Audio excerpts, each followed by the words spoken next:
Colonel.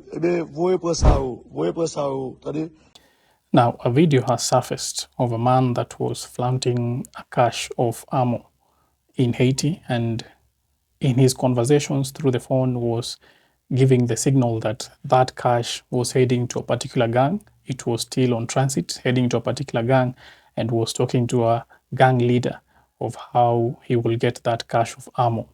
Now, I have been reading your comments. I've been going through the comments. I always read the comments, and many of you have been asking, where are these people getting the arms? Now, I have been doing some research. I've delved very deep into understanding what these gangs are doing to get this ammo, where this ammo is coming from, as well as how they are getting it through their borders into their specific gangs in specific areas in the country. And I've gotten different sources giving the information where the gangs are getting the arms.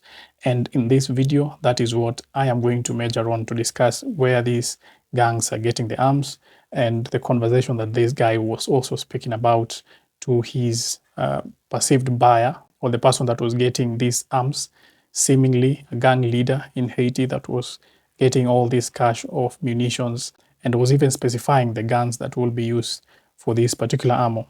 I am Bonafide.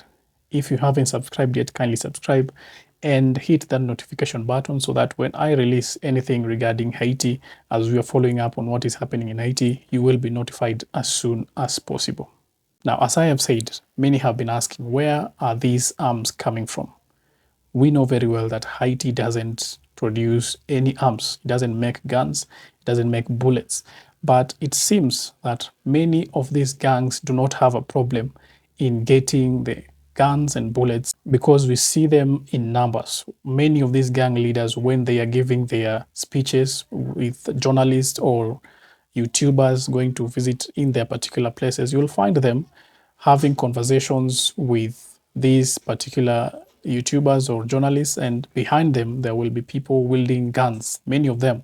So all of them will have guns, and that just shows you that it is easy for them to get guns, that they do not have a problem in getting or purchasing these arms. So I delved deeper to understand, where do these gangs get their arms from? And of course, we cannot continue with this video without mentioning that most of the arms actually comes from the United States. Most of these arms that you're seeing these gangs are using come from the United States. That has to be said clear. But there is another source of the arms that you're seeing in Haiti. Not all of them come from the United States directly, at least, because there are relations that have been established by these gangs in the criminal world. These criminal entities are often very related. They are networking in the underworld, and they make sure that they have collaborations in particular spaces. So I am talking about the relationship that the Haitian gangs have with drug cartels. This has been said time and time again in different media. If you can go and research, you'll find that there have been relations between Haitian gangs and drug cartels, mostly in Southern America. But how do they relate? They relate in a way that drugs that are coming from South America, for example, Colombia, will pass through Haiti as a stopover so that they can further be distributed north to the United States. So the gangs will not directly facilitate the sale of these drugs, but they will be used as stopovers. When these drugs are coming from South America, they will be used as depots to come to Haiti. Then they will wait for some few days or weeks. Then they will be distributed by the entire organization where they want to be distributed. So it means that with this, Haiti would act as a transit point where this will be now transported further to the United States. We know that there's that drug ring from South America all the way to the US, but now the channels of getting these drugs to the US is what now these gangs in Haiti are facilitating. That because of the weak systems in the country, it is possible for you to move drugs in the country and further now to their final destination where they need to go.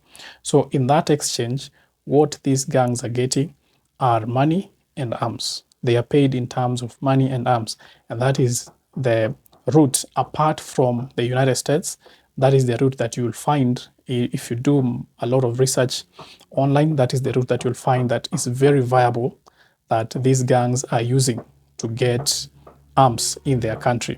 Well, of course, the main source of these arms is the United States.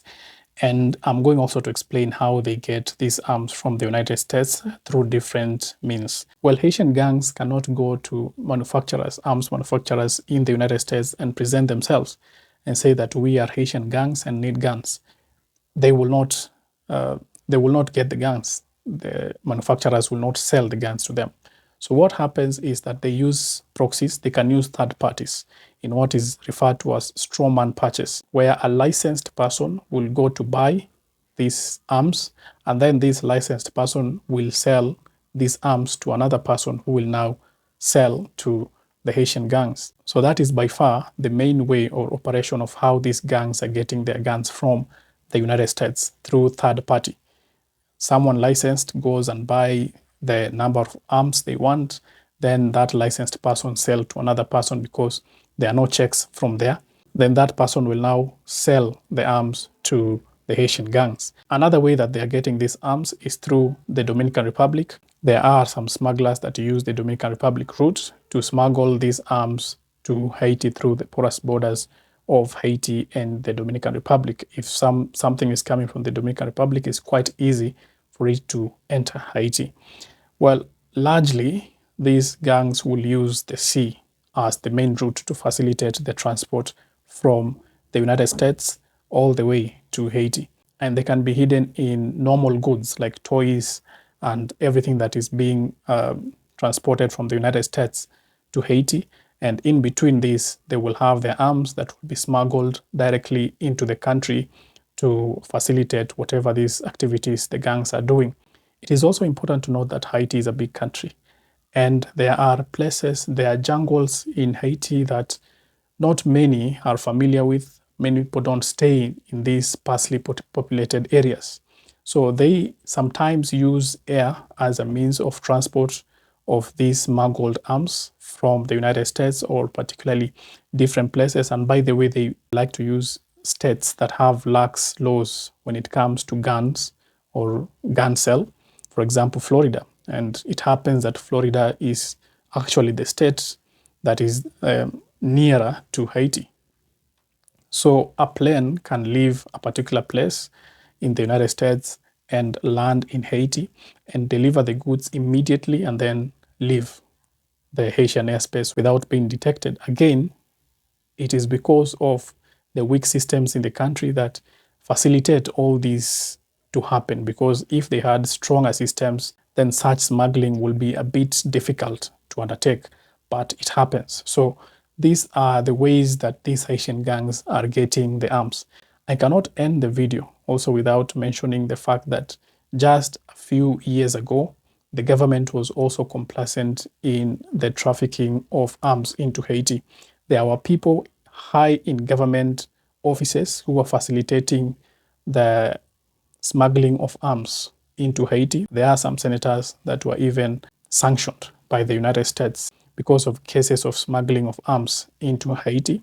There are even people in the religious sector. For example, in 2022, there was a case by a rogue Episcopal church staffer who allegedly hid his guns and thousands of rounds in a shipping container labeled as church donations before it was seized by custom agents in Port-au-Prince. So there are people who pretend to be in even the religious community who are participating in this. Many have been in government, they have participated in that. And another inflow of arms to gangs is simply even in the police force. There are some people who are in the police force that are assisting these gangs. And as you know, Jimmy Cherizia himself was a police officer. So you can just link the dots and realize that at that time, there were people who were in the police force and were still assisting gangs by getting the arms from the police force to the gangs. And this can be confirmed because just recently in this operation that has been taking place in different parts of the country and Port-au-Prince, there were arms that were retrieved that belonged to the Haitian police, even uniform and walkie-talkies and everything. So there is that leakage of arms from the Haitian National Police to the gangs. And all this, it is a mix of all these sources that facilitate these gangs with the ammunition that they require to do whatever they are doing. So it can be from the South American side with drug dealing inside, and then they get paid. It can be from the United States. They purchase it because they have money. They purchase it through third party. It comes via sea, via the Dominican Republic, or via air. It can be through the government. It can be through government officials. So it is a whole mix of different sources. But it is important to note, as I finish, that the United States has put measures to prevent this from happening. And the Dominican Republic has also been very, very fiercely fighting the outflow of these smuggled goods from the Dominican Republic to Haiti. They have put policies and they are doing crackdowns to make sure that this does not happen. And so is also the United States. What remains is what Haiti can do, what the Haitian government can do to make sure that most of the southern coastal region, because again, Haiti has a very, very long coastal line, and that is now working for the gangs, because if they cannot get it from one particular port, they can get it from another. They have a very wide choice of coastal line and understaffed government. So it makes it easier for them to smuggle these arms and get it because of the long coastal line that Haiti has. So all these sources contribute to how these gangs are getting the arms. There are no legal ways that they are getting. It's all illegal, but there are different sources that make it a bit easy. And by the fact that the understaffed security cannot pinpoint exact locations and are understaffed and cannot go to all these positions at the same time, it makes it easy for these gangs to slip away. So that just represents a nutshell of how the Haitian gangs are getting the arms to do whatever they are doing in the country.